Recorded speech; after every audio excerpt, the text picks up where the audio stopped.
The Romans called them barbarians, uncivilized savages.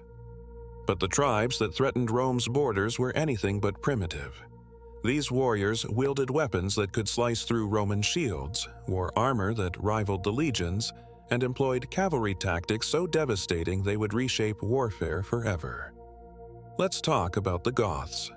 When Gothic heavy cavalry thundered across the battlefield at Adrianople in 378 AD, they carried the contus, a Sarmatian lance measuring over 12 feet long. These weren't just raiders on horseback. Gothic nobles wore mail shirts that reached their knees, constructed from interlocking metal rings. Some even wore lamellar armor, overlapping metal plates laced together that offered superior protection against the blunt force trauma of axes and maces. This was sophisticated military technology. The Gallic Celts may have actually invented chainmail in the 3rd century BC, centuries before it became standard Roman equipment. Their long swords, the spatha, were so effective that Roman soldiers eventually abandoned their traditional gladius and adopted the barbarian design. Think about that. The mighty Roman legions copied barbarian weapons because they were better. Then there were the Celtiberians of Spain, whose falcata sword became legendary. This curved blade could cut through Roman armor with ease. Ancient sources record it slicing Roman swords clean in half during combat. The Carthaginian general Hannibal was so impressed he equipped his own troops with Spanish steel. The Romans learned from this too, adapting Celtiberian short swords into their famous gladius. But weapons were only part of the equation. Barbarian tactics were equally sophisticated.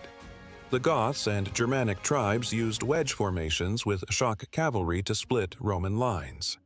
They understood combined arms warfare, deploying heavy lancers alongside mounted archers recruited from the Alans and Sarmatians.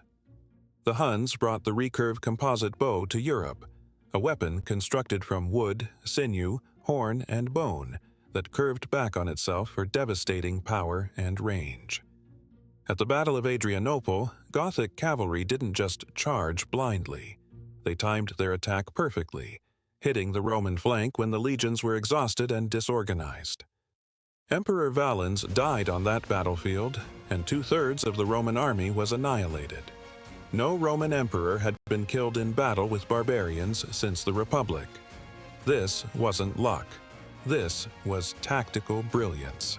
The truth is, these so-called barbarians had learned from centuries of conflict with Rome.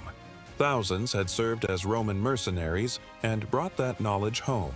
They adapted, innovated, and ultimately proved that Roman military supremacy wasn't inevitable. By the 5th century, barbarian tribes weren't just defeating Roman armies. They were conquering the empire itself. The fall of Rome wasn't about civilization versus savagery.